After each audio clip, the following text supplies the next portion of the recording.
I got a pediatric code blue. Okay, go to the code navigator right there, the big red C. Please hit the code start button and hit set. The code start button indicates that you're ready to start documenting the code. It does not mean that the patient is actually coding. Next, we're going to go over the display, the layout. In the center panel is the quick bar and the narrator. The narrator is at the bottom. It shows the timeline of event and all your entries. The quick bar allows for quick, real-time documentation of the code. As you can see, there is rhythm, compressions, rest rate effort, entitle, and defib. You could document a bare bones code with the quick bar and the medication section on the right side. And we recommend that you use the quick bar to timestamp events and allows you to go back and document and edit everything else later. Right next to the event log is the patient summary. On top, it allows you access to the labs and the imaging. To the right of the patient summary is for the orders. You put in order sets and individual orders. For example, you want to put in X-ray, just hit new order at the bottom. Perfect. And just like CXR. And select portable or whatever.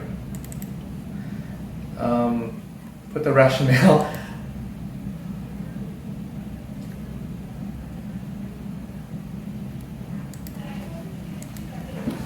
Okay. Put stat and at the bottom hit accept. Then during code event, if there's no other physician, you could use the order function here and type in the order provider, how they ordered the orders. Let's, for example, oh yeah, that works. This is a new hospitalist. And it has and Cool. Now let's go back to the event log. So on the right side of the panel are the medications, the LDAs, and the MAR.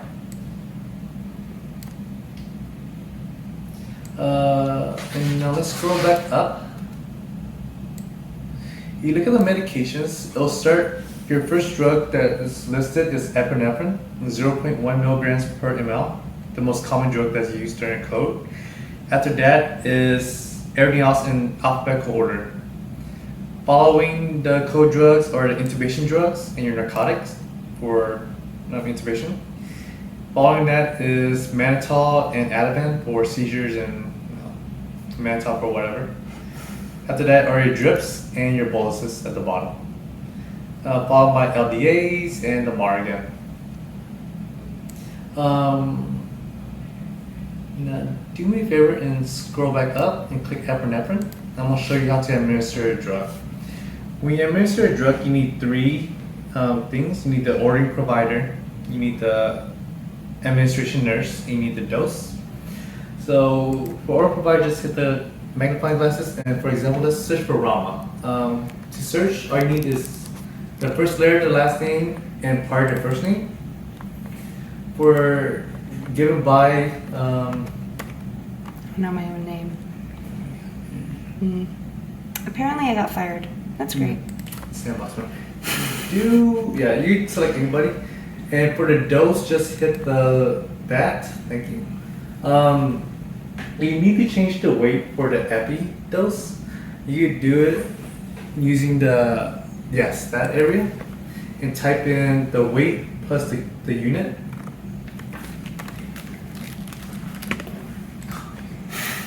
But this is pre-programmed to whatever their weight in the chart Correct. is, correct? Okay. Correct. And just hit accept. And for each subsequent administration of that specific drug, it will default to that weight. If for some reason you go to your another drug, you will need to re-enter the new weight.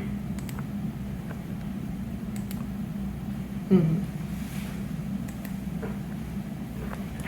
Okay.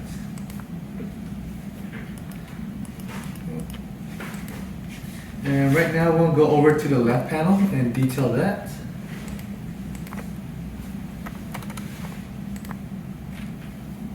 Oh, so you can't, oh, because I just have to choose ml here. Mhm. Okay. Or you do like the 20 ml per kilo dose, Mhm. yeah. Okay. Mm. So what do I do if there's a medication that is not listed here? Any medication that's not listed there, you need a specific order for it. Either during the code or after the code. And what do I do if there's a medication that is ordered? You can scan, the MAR shows up there, you can scan the patient or override it and give the medication by clicking it.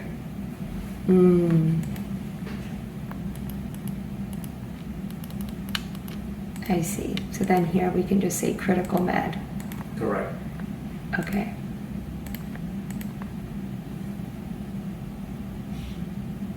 Cool. And at the end of the code, or at the end of the event, anybody that ordered a drug and anybody that gave a drug will need to sign off. I'll go over that with you guys later. Okay. Now on the left side of the panel is your, it allows you to detail your assessments and the code more finely. On the top left, to the right of the, yes, thank you. It shows your patient profile. There's neonate, infant, child, and adult. The different profile allows you to document different things. For example, the neonate and the infant allows you to document mass transfusion protocol, but it has very limited vital signs options and very limited medication options. The child profile has a very broad documentation options and has all the medications that you would need for a code. I recommend that if you run across an issue with certain medications that you need to give and they're not on the medication list, check your profile and make sure it's your child. So if it's an adult, if it's a 16-year-old, will it switch to adult? Yes. Okay. So then this won't be weight-based. It'll be weight-based. Oh. Wait, you could change it to weight-based. I see. But you'd have to manually enter it.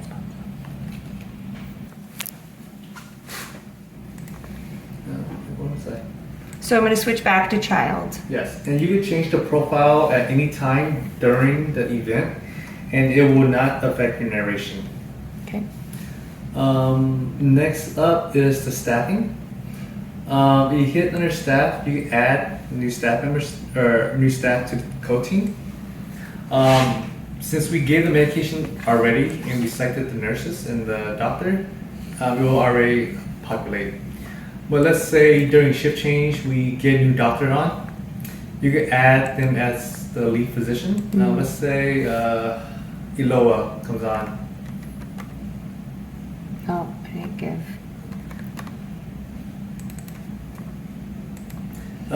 Just sign up. They have a very specific or generic name. You will always search by specialty.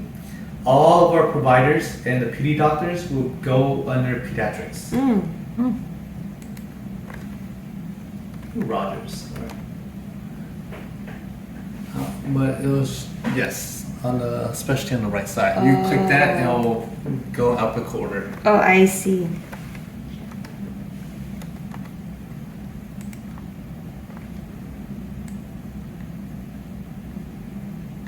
He got fired too. I don't think Tim's in there. Okay, that's because he's fired. Okay. What do I do if I don't know the doctor's name? Like if an anesthesiologist comes? You could go under and select unknown. Very smart. And hit accept. And after the code, when you find out their name, you just hit accept when they Okay. You go back and edit who they are. Oh.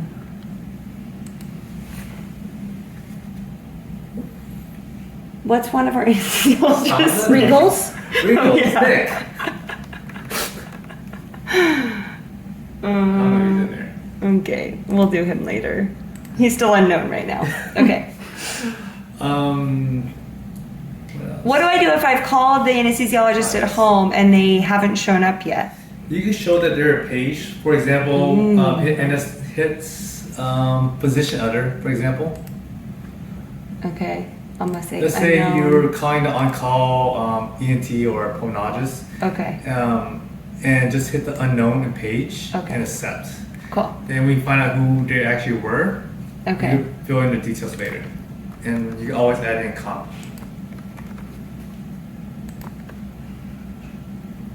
Cool. Next up is the event start and the PD pre-event info.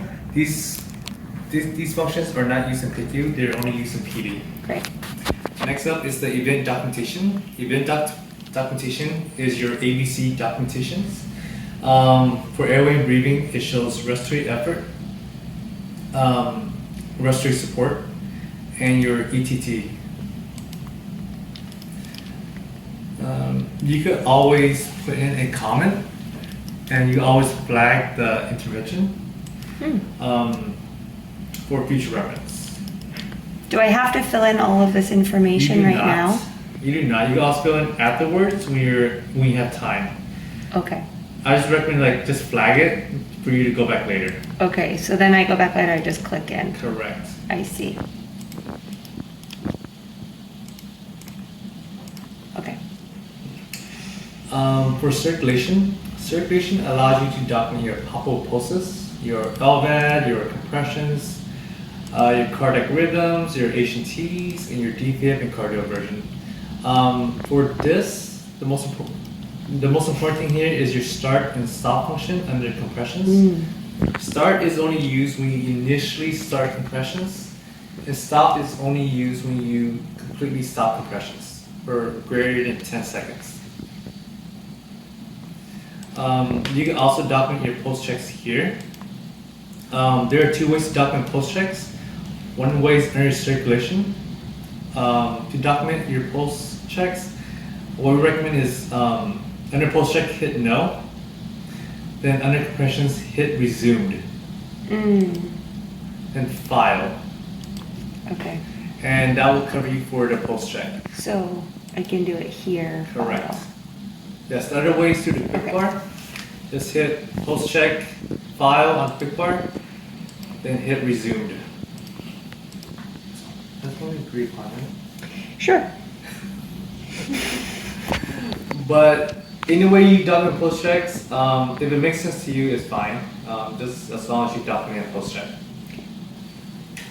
The next thing up is the clinical notifications. You click clinical notifications, just hit yes and file at the bottom. And when you have time, go in and fill out the details later. Okay. You could also document the clinical notifications the traditional way on your flow sheet. Can I click out of this and go to my flow sheets? Yes. Oh, and it will save. Correct. It won't Very save. cool. It won't interrupt your documentation. Wonderful. You go from the code navigator to the flow sheet, to the MAR, to the notes, and to the results section. Okay. However, you cannot go from the navigator to a other navigator. For example, the procedure. Did you try Cool. going to procedure? Yeah, and it Oh. said no. Okay.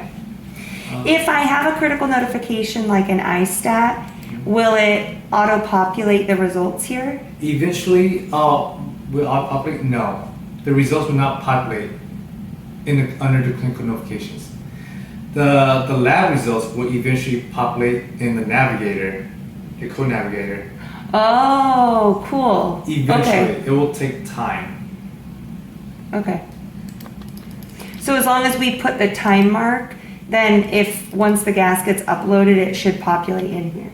Correct. Oh, cool. Lab collect, pretty straightforward. The next thing is the vital signs.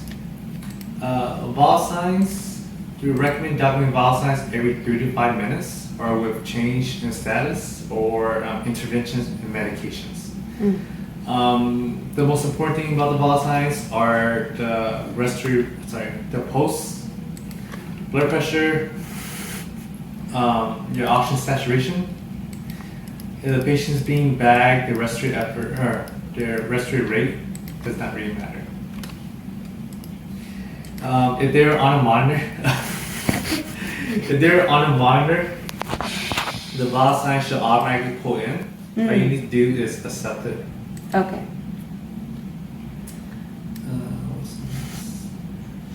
The post-event documentation, it allows a focal assessment of your neural and your cardiac and your respiratory effort for your patient. And this is post-event. Oh, that's kind of cool. 12 lead. This is clearly for adults. I don't think we need that. No. Okay. It's not necessary, but you can always document it if you like. Next up is the quick notes. You add inpatient nursing note, and you just free text it.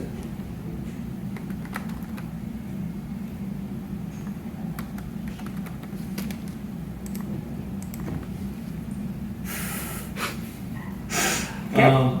Next up, the event in documentation. The first thing is the code outcome. If the patient expired, just hit accept, and it will allow you to document the fine details. The two things you need from here are time of death and the person that pronounced. Everything else, like the reference number and the case number, you can add it to the decedent outcome, the death note, and the organ procurement note.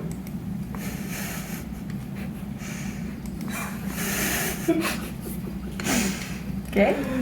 And the next up is the code in. The code in is the end of documentation. It doesn't mean the kid, had, a rhythm again. It just means that you're done documenting. You hit accept. Once you hit accept, for the most part, you can't go back and edit things. But to go back and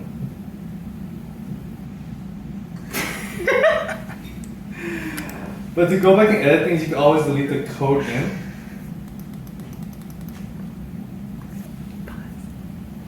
Okay, where was it? Okay, so I hit the code end, and then I remembered that I forgot to chart the intubation. Can I go back and add it? Yes. Okay, so I go, oops, airway breathing. And then I change the time. ET tube was a size 3. So I went in and I changed the time. If I want to go and edit these things, can I give more information? Yes. Oh. Just click on it and Wonderful. just add in any information that you like. What if I entered this one in error and I don't want this here anymore? If you need to delete an entry, click on the entry and unselect everything that you click. And hit accept. Oh, went away. Great. Okay. What if the patient starts coding again?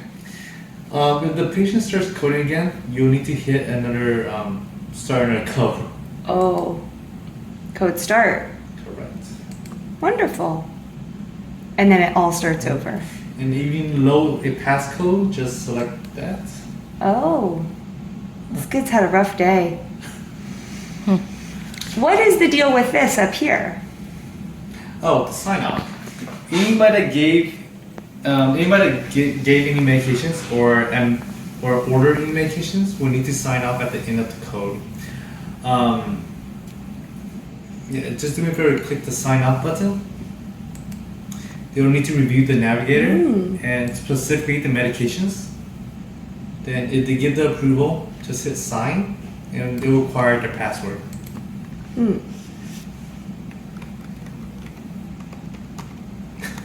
Cool. And they can sign off anytime they like, just hopefully in a appropriate time.